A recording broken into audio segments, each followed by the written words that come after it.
Comment trouver le flow, ce sacro-saint flow? Je crois que c'est la maladie de notre époque. À la fois, on nous demande d'être à fond dans nos projets et à la fois, il y a 10 milliards de distractions autour de soi.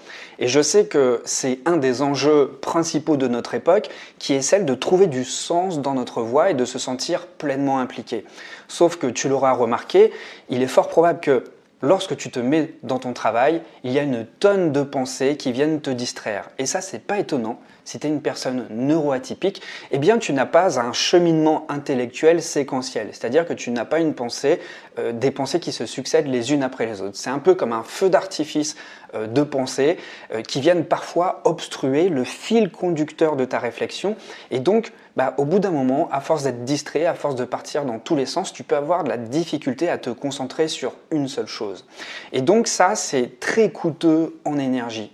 Et si tu as de la difficulté à te concentrer, si tu sens que tu as une baisse d'énergie mentale et par conséquent une motivation qui est en berne, eh bien ce contenu va pouvoir t'intéresser parce que je vais te donner ici les conseils que je m'applique à moi dans ma vie quotidienne pour toujours garder un état de flow.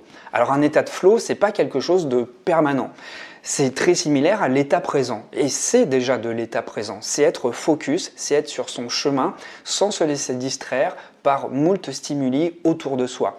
Et je sais que ça peut être extrêmement difficile pour des personnes hypersensibles qui n'ont pas justement forcément ce filtre dans le cerveau qui vient obstruer les informations qui ne sont pas nécessaires. Mais justement, je vais te donner ici des informations qui vont permettre de te donner un cadre afin que tu restes engagé dans ce que tu es en train de construire. Alors, si tu es une personne créative, si tu as des projets qui te font envie, qui t'enthousiasment et qui te tiennent à cœur, eh bien, ce contenu va pouvoir t'aider justement à trouver un flow, le flow nécessaire pour que tu puisses mener tes projets jusqu'au bout. Alors, si tu es intéressé pour être accompagné, je suis coach pour hypersensibles, je propose des accompagnements. J'ai déjà accompagné plus de 4000 personnes. Si tu es intéressé, eh bien, tu peux réserver ta séance. Tu as le lien dans la description de cette vidéo. Et ça sera un plaisir de t'accompagner sur Zoom. Ce sont des séances de 90 minutes. Alors, la première chose que je souhaite voir avec toi, c'est d'abord de trouver une activité qui résonne émotionnellement avec tes projets. Combien de personnes je vois dans les accompagnements qui choisissent des projets parce que ce sont des projets lucratifs, parce que ce sont des projets qui font bien ou des projets qui sont bien vus, mais ce ne sont pas forcément des projets qui résonnent émotionnellement. Or, tu l'auras remarqué dans ta vie, les moments où tu as été le plus productif, les moments où tu as été le plus motivé, le plus à l'aise, ce sont les projets où tu as été émotionnellement impliqué. Donc, une activité qui fait sens pour toi, une activité qui correspond à tes valeurs, qui a une définition précise de la manière dont tu vois les choses, de la manière dont tu vois le monde, une activité qui ne consiste pas à ce que tu te restreignes, à ce que tu rentres dans une case, mais qui au contraire te permet d'exploiter pleinement et librement tout ton potentiel, va te permettre d'être pleinement impliqué émotionnellement dans ce que tu fais. Donc c'est vraiment important, si aujourd'hui tu t'aperçois qu'il y a des choses qui bloquent dans ton travail, de te poser cette question. Est-ce que ce travail correspond à mes valeurs?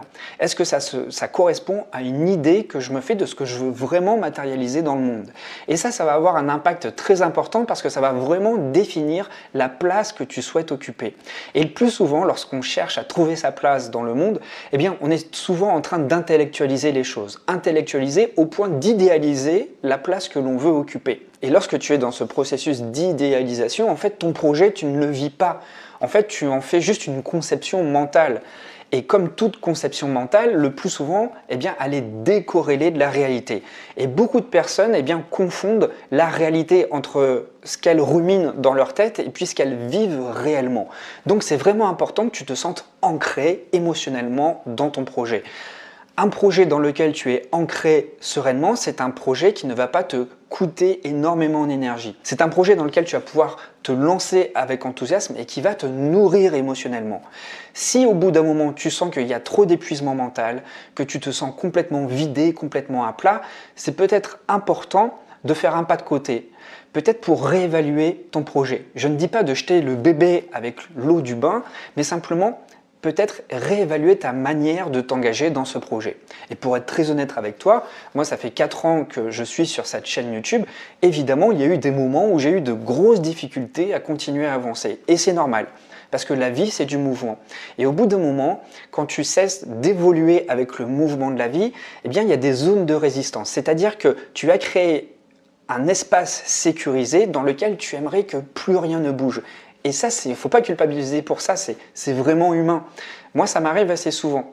Simplement, au bout d'un moment, quand tu essaies de rester dans cette pseudo-sécurité, eh bien, tu t'enfermes dans une certaine rigidité. Et quelque part, tu vas sentir une zone de friction entre ce qui se matérialise autour de toi, avec ton environnement, avec les acteurs qui gravitent autour de ton projet, et toi-même qui résistes pour conserver tes acquis et ne pas bouger. Simplement, il faut se retirer de la tête cette fausse croyance que les choses restent figées. Pour rester stable, pour garder l'équilibre, tout comme en vélo, il faut toujours être en mouvement. Et le fait de rester en mouvement, de réévaluer régulièrement son projet, encore une fois, sans faire une réévaluation fondamentale, mais plutôt en observant les points qu'on peut améliorer, la manière dont on peut s'engager dans son projet, eh bien, en ajustant quelques variables, vous allez vous apercevoir qu'on retrouve beaucoup plus facilement un engagement émotionnel dans ce qu'on fait.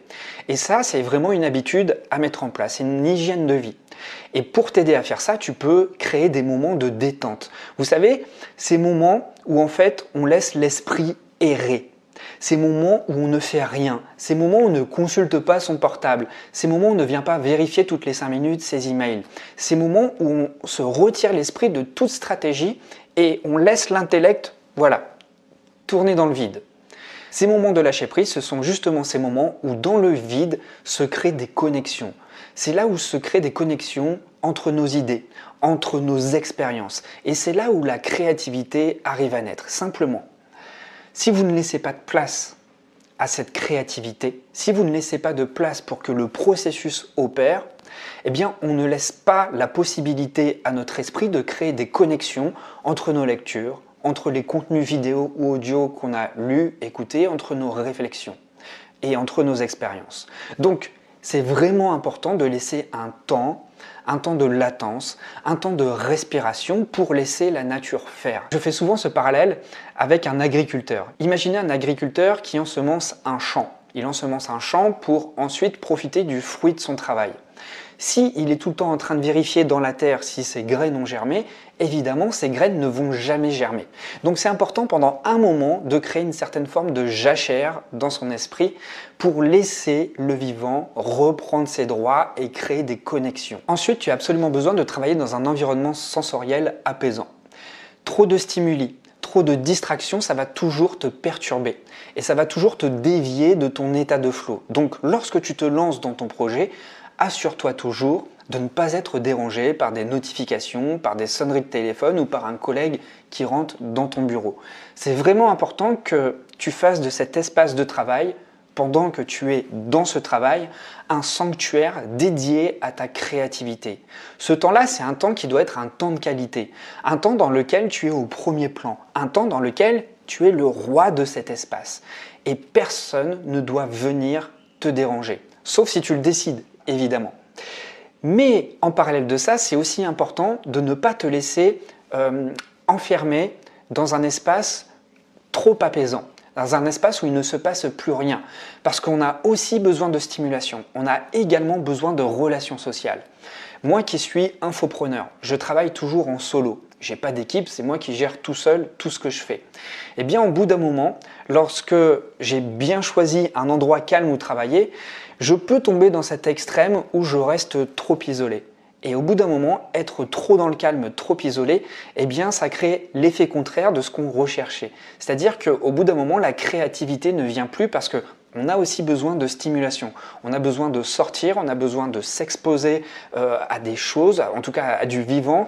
On peut sortir en pleine nature, mais c'est aussi important de porter un regard très attentif aussi sur les relations.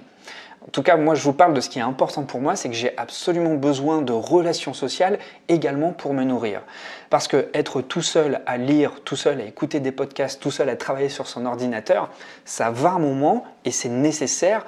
Néanmoins, il faut équilibrer la chose. Donc, pour vraiment aménager un espace intérieur, prends vraiment soin à la qualité de l'éclairage, à la qualité sonore, mais surtout alterne des moments de calme avec des moments très vivants. Et ça va vraiment t'aider à trouver le juste milieu pour être dans ton état de flow. Ensuite, avant de te lancer dans ton travail, tu dois absolument te créer une étape juste avant qui consiste à créer une préparation mentale. Tu peux faire facilement le parallèle avec un sportif qui va visualiser le parcours qu'il doit faire avant de faire sa course. Et bien, cette étape de préparation mentale pour ton travail, c'est exactement la même chose.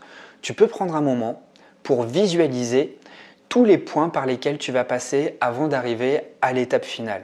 Plus tu te prépares mentalement, plus tu te visualises et plus tu conditionnes ton cerveau à créer les bons chemins neuronaux et être parfaitement concentré lorsque le travail commence. Et ça, c'est vraiment important, notamment pour les personnes hypersensibles, parce que vous avez une activité mentale extrêmement intense. C'est donc important de préparer vos neurones à un marathon. Cette préparation mentale doit donc vous préparer à un marathon mental qui consiste vraiment à baliser la route que vous allez emprunter afin d'éviter de faire du hors-piste, de vous perdre, de perdre votre motivation, de perdre votre énergie et de perdre votre créativité. Donc pour cela, prenez quelques minutes pour vous recentrer. Comme je vous l'ai dit, faites un exercice de visualisation. Visualisez le travail, le parcours que vous allez emprunter pour arriver à l'étape finale. Visualisez chacune des étapes. Ensuite, vous pouvez prendre le temps de respirer calmement, de faire le vide dans votre tête. Pour ça, je conseille toujours la cohérence cardiaque. Pourquoi? Parce que c'est très cadré, ça dure 5 minutes, vous avez des applications gratuites pour ça et ça vous permet réellement et très rapidement de lâcher prise tout en oxygénant votre cerveau.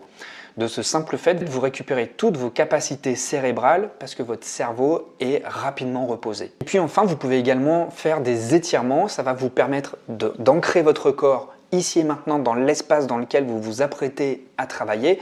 Ça va soulager les tensions, ça va calmer votre agitation et ça va vous permettre de poser votre attention sur l'objet de votre travail. Ensuite, le quatrième point que je souhaite voir avec vous, c'est d'adapter le niveau de difficulté de la tâche. Votre état de flow va émerger quand le niveau de la tâche est suffisamment stimulante sans être stressante.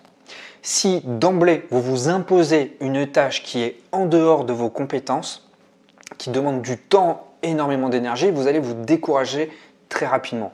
Et puis même, vous allez trouver ça extrêmement stressant parce que vous avez mis la barre extrêmement haut. Il est donc important que vous puissiez ajuster le défi à votre niveau de compétence. Donc, dès que vous vous lancez dans votre travail, ça ne doit être ni trop facile parce que sinon ça va devenir ennuyeux et là, ça va donner lieu à de la distraction, vous allez tout de suite retomber sur votre portable ou sur votre ordinateur et ça ne doit pas être trop dur non plus parce que sinon ça va créer de la frustration. Une tâche trop dure, une tâche impossible à accomplir, c'est comme si là je vous demandais tout de suite d'emblée d'escalader le Mont Blanc, c'est pas possible. Il faut de l'entraînement, il faut y aller étape par étape. Pour maintenir cet état de flow, il faut que vous soyez en mesure de progresser palier par palier afin de maintenir l'élan. Donc, dans votre journée, le matin, en fonction de comment vous vous sentez, commencez les tâches en fonction de votre niveau d'énergie et en fonction, dans votre travail, de votre niveau de compétence. Moi, personnellement, je commence jamais une journée très dure. Le matin, c'est toujours tranquille. J'ai besoin de beaucoup de temps pour émerger.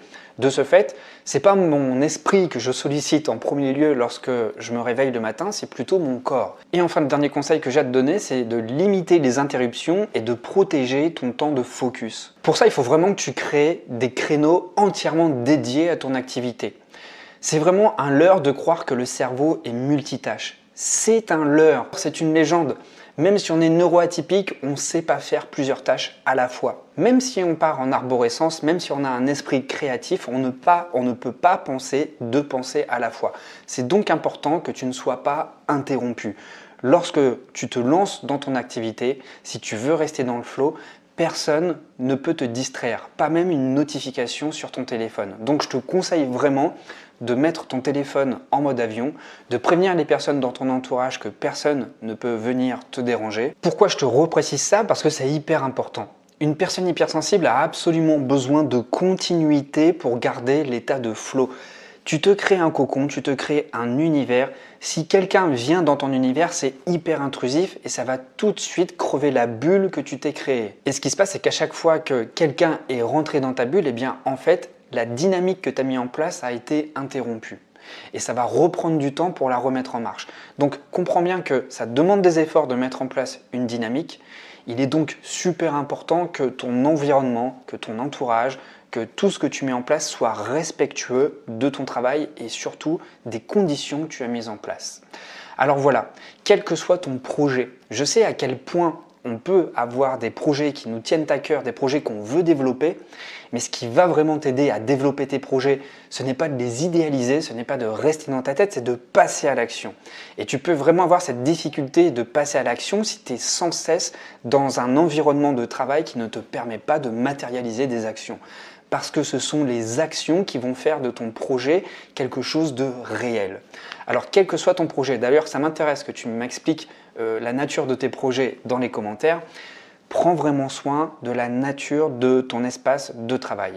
Et si tu as envie d'un accompagnement, si tu as besoin d'un soutien et de conseils adaptés aux problématiques que tu rencontres, eh bien, comme je te l'ai dit au début de la vidéo, je propose des coachings. Tu es le bienvenu dans cet espace de travail avec moi. Pour ça, tu as juste à réserver une séance en cliquant sur le lien dans la description de la vidéo. Je te remercie beaucoup de m'avoir écouté et je te dis à très vite pour la prochaine vidéo.